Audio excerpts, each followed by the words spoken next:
Mi nombre es Giuseppe Rinaldi. Llevo 34 años cavando tumbas en el cementerio de Asís. He cerrado más de 2.800 ataúdes en mi vida, pero lo que ocurrió el 14 de octubre de 2006, cuando bajé el féretro de un adolescente llamado Carlo Acutis, lo oculté durante 12 años completos. No porque nadie me creyera, sino porque yo mismo no me lo creía. Aquel día, cuando mis dedos rozaron la tapa del ataúd de madera de nogal, sentí algo que jamás había experimentado en 3 décadas de trabajo. Un calor intenso atravesó mi mano derecha, como si hubiera tocado metal al sol. Pero estábamos en octubre.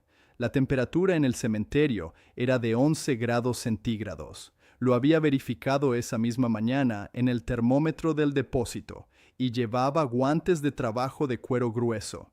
Yo no soy un hombre religioso, nunca lo he sido. Mi padre cavaba tumbas, mi abuelo cavaba tumbas. Es un oficio como cualquier otro. Los muertos son trabajo, madera, tierra, piedra, nada más. Durante 34 años, esa filosofía me había funcionado perfectamente, hasta ese martes de otoño. El funeral de Carlo Acutis fue pequeño. Apenas 50 personas. Recuerdo que me sorprendió. Normalmente, cuando muere alguien tan joven, la iglesia se llena hasta la puerta. Pero esta familia parecía querer discreción. La madre, una mujer de mirada firme, llamada Antonia Salzano, no lloraba. Eso también me llamó la atención. En 34 años, había visto a cientos de madres enterrar a sus hijos. Todas lloraban. Todas se desplomaban. Esta no.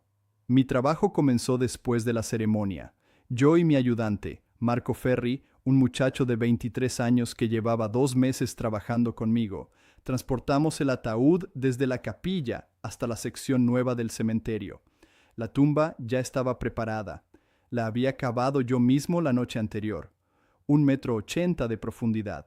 Paredes rectas, fondo nivelado. Todo según el protocolo municipal. Colocamos el féretro sobre las correas de descenso. Yo me arrodillé para verificar que las 4 esquinas estuvieran bien ajustadas. Es un procedimiento estándar. Si una correa se suelta durante el descenso, el ataúd puede volcarse. Y eso es una pesadilla administrativa, así que siempre verifico 2 veces. Cuando toqué la esquina superior derecha del ataúd con mi mano enguantada, el calor me golpeó. No fue gradual, fue instantáneo. Como meter la mano en agua hirviendo. Retiré los dedos por reflejo. Marco me miró. ¿Qué pasa?, preguntó. Nada, mentí.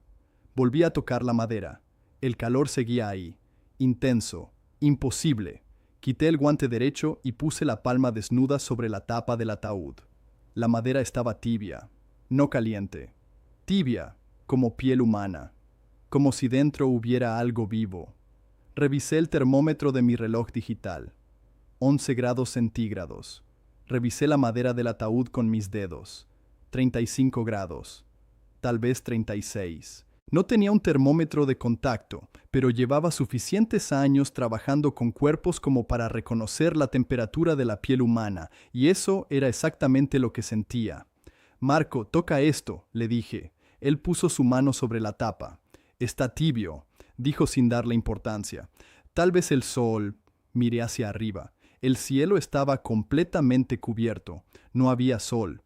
Además, el ataúd había estado dentro de la capilla durante toda la ceremonia.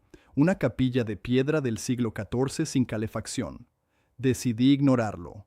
Había 2.800 ataúdes en mi experiencia. Ninguno había estado tibio, pero siempre hay una primera vez para todo. Tal vez la madera había absorbido calor de las velas. Tal vez el cuerpo todavía irradiaba temperatura residual. No lo sé. No soy científico. Bajamos el féretro. Las correas funcionaron perfectamente. El ataúd quedó horizontal en el fondo de la tumba. Entonces comenzó mi parte del trabajo. Yo siempre echo las primeras paladas de tierra. Es una costumbre personal. Marco puede terminar, pero yo siempre empiezo. Me arrodillé junto a la tumba abierta, tomé la pala, y en ese momento la madre de Carlos se acercó, caminó hasta el borde de la fosa, me miró directamente y dijo algo que me heló la sangre. Él te va a tocar. No dijo gracias por tu trabajo, no dijo cuida bien de mi hijo, dijo Él te va a tocar. Yo asentí sin entender. Pensé que era el dolor hablando. La gente dice cosas extrañas en los entierros. Una vez, un viudo me pidió que pusiera un sándwich en el ataúd de su esposa porque ella nunca desayunaba. Otra vez, una hija me rogó que dejara la tumba abierta hasta la medianoche para que su padre pudiera ver las estrellas una última vez. Yo siempre asiento, siempre digo que sí, y luego hago mi trabajo. Eché la primera palada de tierra, la segunda, la tercera, y entonces sentí algo en mi mano derecha, la misma mano que había tocado el ataúd tibio, un hormigueo, suave al principio, como cuando se te duerme un pie y empieza a despertar, pero luego se intensificó, se convirtió en un calor que subía por mi muñeca, por mi antebrazo, por mi codo. Solté la pala. Marco me miró alarmado. «Giuseppe, ¿estás bien?» Yo no respondí. Estaba mirando mi mano derecha. Los dedos se movían solos. No era un temblor, no era un espasmo. Era un movimiento suave, deliberado, como si alguien estuviera moviendo mis dedos desde dentro, como si una mano invisible estuviera entrelazada con la mía. El calor subió hasta mi hombro, hasta mi cuello, hasta mi cabeza, y entonces escuché una voz, no con mis oídos, con algo más profundo, una voz de adolescente, clara, firme, sin acento. «No tengas miedo, Giuseppe». Cerré los ojos, conté hasta 10. Cuando los abrí, todo había pasado. Mi mano estaba normal, el calor se había ido, la voz se había ido, pero yo estaba temblando. Marco tuvo que terminar de llenar la tumba porque yo no podía sostener la pala. Esa noche no dormí. Me quedé despierto en mi pequeño apartamento en Vía San Francesco, mirando el techo, tratando de encontrar una explicación lógica. Tal vez había sido un golpe de calor, pero estábamos en octubre. Tal vez había sido deshidratación, pero yo había bebido agua toda la mañana. Tal vez había sido estrés, pero yo llevaba 34 años haciendo esto. No me estresaba. A las 3 de la madrugada tomé una decisión. No le diría nada a nadie, absolutamente a nadie, porque si contaba lo que había sentido me tomarían por loco, y yo tenía una reputación que proteger. Giuseppe Rinaldi, el sepulturero serio, el profesional, el hombre que nunca comete errores. Pero al día siguiente, cuando llegué al cementerio, algo había cambiado en la tumba de Carlo Acutis.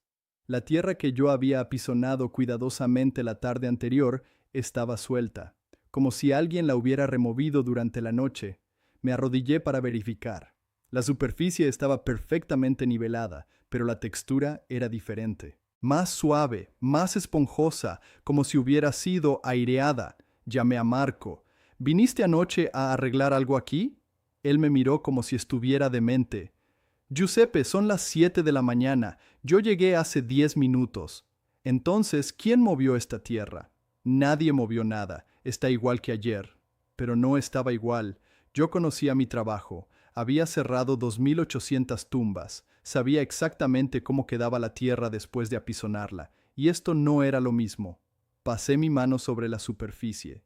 Y entonces lo sentí otra vez. El calor, más suave esta vez, pero inconfundible. La tierra sobre la tumba de Carlo Acutis estaba tibia. Metí mi termómetro de suelo, una herramienta que usamos para verificar las condiciones antes de plantar árboles en el cementerio. 16 grados centígrados. La tierra circundante marcaba 9 grados, 7 grados de diferencia. Eso no era posible. Un cuerpo enterrado pierde calor, no lo genera, y aunque lo generara, la tierra actúa como aislante, no como conductor. No había forma de que la superficie estuviera 7 grados más caliente que el entorno a menos que hubiera una fuente de calor activa debajo. Durante los siguientes 3 días volví a esa tumba cada mañana, siempre a las 7, siempre con mi termómetro, y siempre marcaba lo mismo, 16 grados. La tierra circundante seguía en 9. La diferencia era constante, inamovible, imposible. El cuarto día llevé un segundo termómetro, uno digital de la ferretería, más preciso. Lo metí en 3 puntos diferentes de la tumba. Los 3 marcaron 16,3 grados centígrados. Luego lo metí en la tumba vecina, un hombre de 60 años que habíamos enterrado 2 semanas antes. 8,7 grados. Normal. Hice lo mismo con otras 5 tumbas de la misma sección. Todas marcaban entre 8 y 9 grados. Solo la de Carlo Acutis estaba tibia, y lo peor no era eso. Lo peor era que la temperatura no bajaba. Pasó una semana, 2 semanas, un mes. Cada mañana, la misma lectura. 16 grados. Como si debajo de esa tierra hubiera algo que se negaba a enfriarse. Comencé a evitar esa sección del cementerio. Le pedía a Marco que regara las flores, que limpiara las lápidas.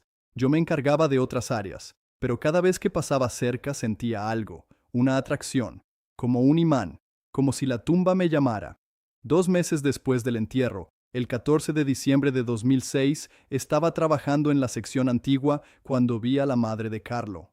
Antonia Salzano caminaba lentamente hacia la tumba de su hijo con un ramo de rosas blancas. Yo estaba podando un ciprés a 20 metros de distancia. Ella no me vio, o tal vez sí me vio y decidió ignorarme. Se arrodilló junto a la tumba, puso las flores, y luego hizo algo que me paralizó. Puso sus 2 manos abiertas sobre la tierra, y se quedó ahí, inmóvil, durante 5 minutos completos, como si estuviera sintiendo algo, como si estuviera esperando algo. Cuando finalmente se levantó y se fue, yo dejé el trabajo y caminé hasta la tumba. Las rosas blancas estaban perfectamente colocadas en el pequeño florero de bronce. Pero lo que me hizo temblar fue otra cosa. Había una pequeña tarjeta entre las flores. La levanté. Estaba escrita a mano con tinta azul. Gracias por tocar a Giuseppe. Él aún no sabe que lo necesita. Mis piernas dejaron de responder. Me senté en el suelo, directamente sobre la tierra, sobre la tumba, y entonces lo sentí otra vez. El calor, pero esta vez no era solo en mi mano, era en todo mi cuerpo, como si me hubieran sumergido en agua tibia, como si alguien me estuviera abrazando desde abajo, y la voz regresó. Tú no tienes que entender, solo tienes que recordar. Esta vez la escuché con absoluta claridad. No era mi imaginación, no era estrés, no era deshidratación, era real, tan real como el viento, tan real como el frío de diciembre en mi cara, tan real como la tarjeta que tenía en mi mano temblorosa. Me levanté de un salto, guardé la tarjeta en mi bolsillo y corrí hacia la oficina del cementerio. No se lo conté a nadie, pero esa noche, en mi apartamento, saqué la tarjeta y la leí 100 veces. Gracias por tocar a Giuseppe. Él aún no sabe que lo necesita. ¿Qué necesitaba? ¿Qué había tocado Carlo Acutis en mí? ¿Y cómo sabía su madre que algo había ocurrido si yo nunca le había dicho nada a nadie? Durante las siguientes semanas intenté investigar quién era Carlo Acutis. No sabía nada de él, solo que era un adolescente, solo que había muerto de leucemia, solo que su familia había pedido un entierro discreto, pero no sabía nada más. Fui a la Biblioteca Municipal de Asís. Busqué en los periódicos locales de octubre de 2006. No había nada, ni un obituario, ni una nota, nada. Era como si ese muchacho no hubiera existido, o como si su familia hubiera hecho todo lo posible para que nadie se enterara. Entonces decidí hacer algo que nunca había hecho en 34 años de trabajo. Fui a la iglesia de Santa María de los Ángeles y pregunté por el sacerdote que había oficiado el funeral.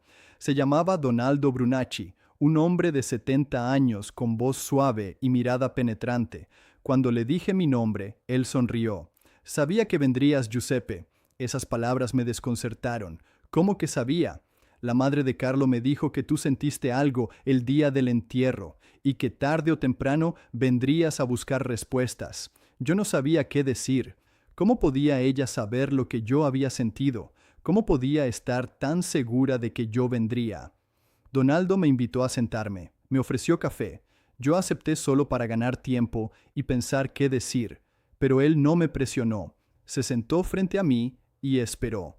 Finalmente hablé. El ataúd estaba tibio. La tierra sobre su tumba sigue tibia. Y yo sentí algo en mi mano, como si alguien me tocara desde dentro del féretro. Donaldo asintió lentamente. Carlo tenía un don, dijo. Él tocaba a las personas, no físicamente, espiritualmente.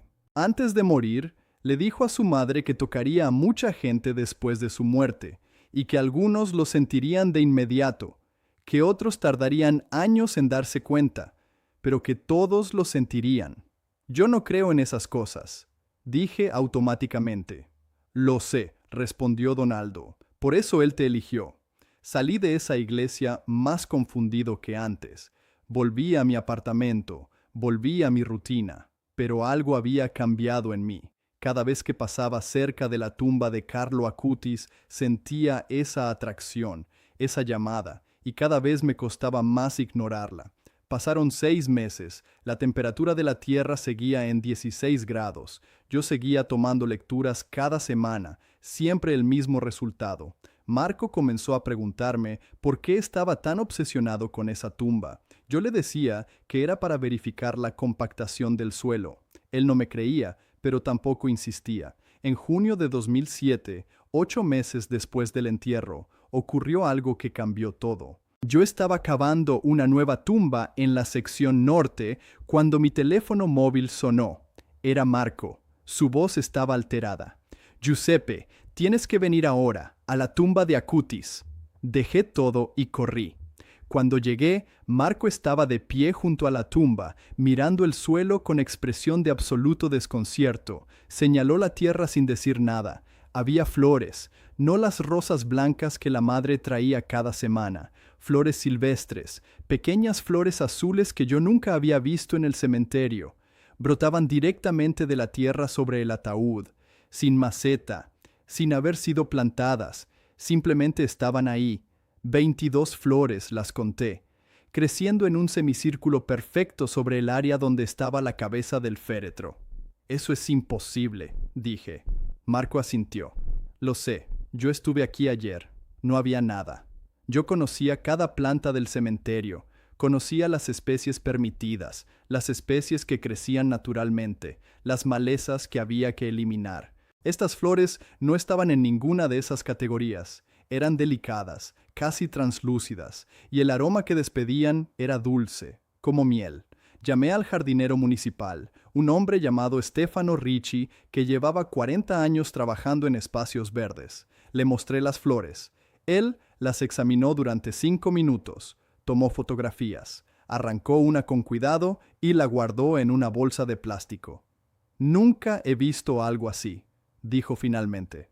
Ni en Asís ni en ningún otro lugar. Y mira esto, señaló las raíces. Eran cortas, apenas 5 centímetros. Imposible que pudieran sostener una flor, y sin embargo, ahí estaban, firmes, perfectas. Estas flores no deberían existir, dijo Stefano. No técnicamente, no con esas raíces, no en esta tierra. Esa noche, Stefano llevó la muestra a un botánico de la Universidad de Perugia.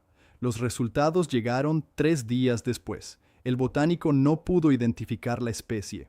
Dijo que se parecía a una variedad de Myosotis, conocida comúnmente como no me olvides, pero con características que no correspondían con ninguna subespecie registrada. La estructura celular era anormal. Las células tenían un nivel de hidratación imposible para una planta sin sistema de raíces desarrollado. Y lo más perturbador, cuando analizaron la composición del suelo adherido a las raíces, encontraron que su temperatura era de 16 grados centígrados, exactamente la misma temperatura que yo había estado midiendo durante 8 meses. Las flores duraron exactamente 15 días. Luego se marchitaron todas al mismo tiempo, en cuestión de horas, como si un interruptor se hubiera apagado. Cuando Stefano intentó preservar una en formaldehído, la flor se desintegró completamente. Se convirtió en una especie de polvo azul que flotó en el líquido durante unos segundos y luego desapareció. Yo guardé una de las flores secas en un sobre. La puse en el cajón de mi mesita de noche. Y cada noche, antes de dormir, la miraba, intentando entender, intentando encontrar una explicación que mi cerebro pudiera aceptar. Pero no la encontraba. Un año después del entierro, en octubre de 2007, la madre de Carlo regresó. Yo estaba reparando una lápida cerca de su tumba cuando ella llegó. Esta vez me vio. Caminó directamente hacia mí. «Hola, Giuseppe». Yo me levanté rápidamente. «Señora Salzano». Ella sonrió. Una sonrisa triste pero firme. quiero mostrarte algo. Sacó de su bolso un cuaderno pequeño, de tapa dura, color azul oscuro. Lo abrió en una página marcada con un separador de tela roja. Me lo entregó. Era la letra de un adolescente, prolija pero apresurada. La entrada estaba fechada el 28 de septiembre de 2006, 14 días antes de su muerte. Leí en voz alta sin darme cuenta. Voy a tocar la mano del hombre que cierre mi ataúd. Él no me conoce, él no cree, pero yo voy a tocarlo de todas formas. Porque Dios me dijo que él necesita saber que la muerte no es el final. Voy a esperarlo, y cuando esté listo, él va a entender. Mis manos comenzaron a temblar. El cuaderno casi se me cae. Antonia lo sostuvo. Él escribió eso 2 semanas antes de morir. Dijo con voz firme. No sabía quién ibas a ser tú. No sabía tu nombre, pero sabía que alguien cerraría su ataúd. Y sabía que esa persona necesitaba ser tocada. Yo no pude responder. Las palabras se me atascaron en la garganta. Antonia cerró el cuaderno y lo guardó. Tú puedes seguir ocultándolo si quieres, Giuseppe, pero Carlo ya te tocó. Y lo que él toca no se borra. Ella se fue. Yo me quedé ahí, de pie, mirando la tumba. Las flores ya no estaban. La tierra seguía tibia. Y mi mano derecha, la que había tocado el ataúd aquel día de octubre, hormigueaba de nuevo. Durante los siguientes meses todo cambió en mi vida. Pequeños cambios, imperceptibles para los demás, pero enormes para mí. Comencé a mirar los ataúdes de otra forma, no como cajas de madera, sino como umbrales. Comencé a hablarles a los muertos antes de cerrar sus tumbas. No en voz alta, solo en mi mente. Descansa bien, tu familia te recuerda, no estás solo. Mi esposa, Rita, notó el cambio. Una noche, después de cenar, me preguntó qué me pasaba. Yo le dije que nada, que estaba cansado. Ella no me creyó. Rita llevaba 28 años casada conmigo. Conocía mis silencios. Tú nunca has sido un hombre silencioso, Giuseppe. Algo te está comiendo por dentro. Yo casi se lo cuento. Casi le hablo del ataúd tibio, de la voz, de las flores, del cuaderno. Pero me detuve, porque si lo decía en voz alta se volvería real. Y yo todavía no estaba listo para que fuera real. Pasaron 2 años, luego 3, luego 5. La tumba de Carlo Acutis seguía siendo la más visitada del cementerio, no por multitudes, sino por personas individuales que llegaban en silencio, dejaban flores, dejaban cartas, se arrodillaban, algunos lloraban, otros simplemente ponían sus manos sobre la tierra, como había hecho Antonia aquel día de diciembre. Yo los observaba desde lejos, y me preguntaba si ellos también sentían el calor, si ellos también escuchaban la voz, si ellos también habían sido tocados. En 2013, 7 años después del entierro, apareció en las noticias algo que me dejó sin aliento. Un niño brasileño llamado Mateus había sido curado de una malformación pancreática después de que su madre rezara ante una foto de Carlo Acutis. Los médicos no encontraron explicación. El Vaticano abrió una investigación. Yo vi la noticia en la televisión de la oficina del cementerio. Marco estaba conmigo. Cuando escuchó el nombre Carlo Acutis, me miró. Ese es el chico de la tumba caliente, ¿no? Yo asentí. Siempre supe que había algo raro ahí, dijo Marco. Pero tú nunca quisiste hablar de eso. Tenía razón. Durante 7 años yo había evadido todas sus preguntas, todas sus insinuaciones, porque hablar significaba admitir. Y admitir significaba enfrentar. Pero ahora el mundo estaba hablando de Carlo Acutis, y yo ya no podía esconderme. Esa noche le conté todo a Rita, desde el principio, el ataúd tibio, la voz, las flores, el cuaderno, la tarjeta de Antonia, las mediciones de temperatura que yo había guardado en un cuaderno durante meses, todo. Rita me escuchó en silencio. Cuando terminé, ella tomó mi mano, la mano derecha, la que Carlo había tocado. Yo sabía que algo te había pasado, dijo. Te conozco desde que tenías 22 años, y tú cambiaste después de ese entierro. Te volviste más suave, más presente, como si algo dentro de ti se hubiera despertado.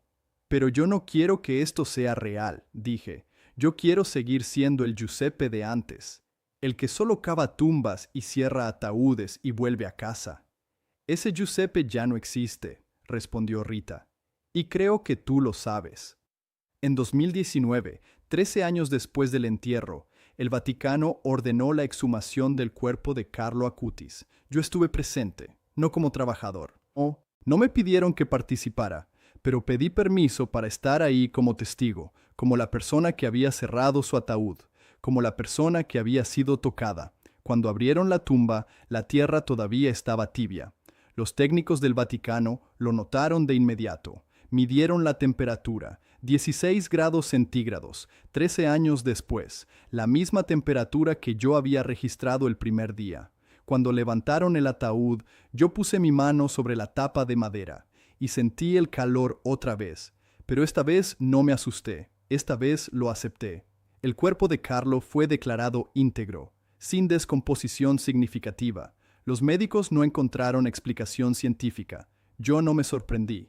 Un año después, el 10 de octubre de 2020, Carlo Acutis fue beatificado por el Papa Francisco. Yo vi la ceremonia por televisión con Rita. Cuando mostraron su rostro reconstruido, algo dentro de mí se rompió.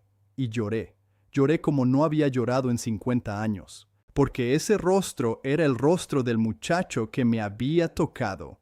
El muchacho que había esperado 14 días en su tumba tibia para que yo entendiera. El muchacho que sabía, antes de morir, que yo necesitaba ser tocado.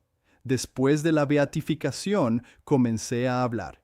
Primero con Donaldo, luego con algunos periodistas locales que investigaban testimonios sobre Carlo, luego con grupos de jóvenes que visitaban Asís buscando conocer más sobre el beato más joven de la historia moderna. Les contaba mi historia sin adornos, sin dramatismo, solo los hechos, el ataúd tibio, la temperatura constante, las flores imposibles, la voz, el cuaderno, la exhumación. Algunos me creían, otros pensaban que yo estaba inventando para ganar atención. No me importaba, porque yo ya no hablaba para convencer a nadie. Hablaba porque Carlo me había pedido que recordara, y recordar en voz alta era la única forma de honrar ese toque. En septiembre de 2025, Carlo Acutis fue canonizado por el Papa León XIV durante el jubileo. Yo viajé a Roma con Rita para estar presente. Tenía 73 años. Mis manos temblaban por la edad. Mis rodillas ya no respondían bien, pero estuve ahí. Cuando el Papa proclamó a Carlo como santo, yo cerré los ojos y sentí la mano otra vez, la mano invisible que había tocado la mía 19 años antes, cálida, firme, real. Hoy, en 2026, llevo 44 años cavando tumbas. He cerrado más de 3.200 ataúdes, pero solo uno me tocó, solo uno me cambió, solo uno me enseñó que la muerte no es el final, es solo una puerta, y detrás de esa puerta hay alguien esperando. Carlo Acutis me tocó la mano el 14 de octubre de 2006. Yo lo oculté durante 12 años porque tenía miedo de lo que significaba. Tenía miedo de que fuera real, tenía miedo de cambiar, pero él sabía que yo necesitaba ser tocado. Y él esperó en su tumba tibia, esperó en su ataúd de nogal, esperó con paciencia infinita. Y cuando finalmente estuve listo, él todavía estaba ahí. Ahora doy charlas en escuelas, en parroquias, en universidades. Les cuento a los jóvenes escépticos que yo también era escéptico. Les cuento a los científicos que yo también busqué explicaciones racionales. Les cuento a los que tienen miedo de la muerte que la muerte no es lo que creemos. Porque Carlo me tocó, y lo que él toca no se borra. Mi mano derecha sigue sintiéndose diferente. No es dolor, no es incomodidad, es presencia. Como si algo hubiera quedado grabado en mi piel. Los médicos no encuentran nada. Las radiografías son normales. Los análisis de sangre son normales. Pero yo lo siento. Cada día, cada hora, es el toque de un santo. El toque de un adolescente que supo, 2 semanas antes de morir, que un sepulturero escéptico necesitaba saber que Dios es real, que la eternidad es real, que el amor sobrevive a la muerte. Yo soy Giuseppe Rinaldi. Llevo 44 años cavando tumbas en el cementerio de Asís. He cerrado más de 3.200 ataúdes en mi vida, pero solo uno me tocó. Y ese toque me salvó de vivir como fotocopia. Me devolvió al original que yo había olvidado ser.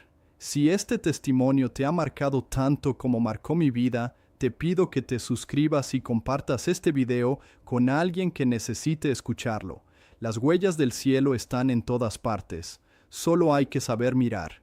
Y a veces, solo hay que esperar a ser tocado. Porque Carlos sigue tocando, sigue esperando, sigue amando, desde su tumba en la Basílica de Santa María de los Ángeles, desde su cuerpo íntegro que desafía las leyes de la naturaleza, desde su rostro sereno que mira a todos los que se acercan con miedo o dolor o duda. Él te va a tocar, tal vez no en la mano, tal vez en el corazón, tal vez en la memoria, tal vez en un momento imposible que no podrás explicar, pero te va a tocar. Y cuando lo haga, no tengas miedo. No te escondas durante 12 años como yo lo hice. Acepta el toque, acéptalo con las manos abiertas, porque ese toque es amor. Y el amor no necesita ser entendido, solo necesita ser recibido.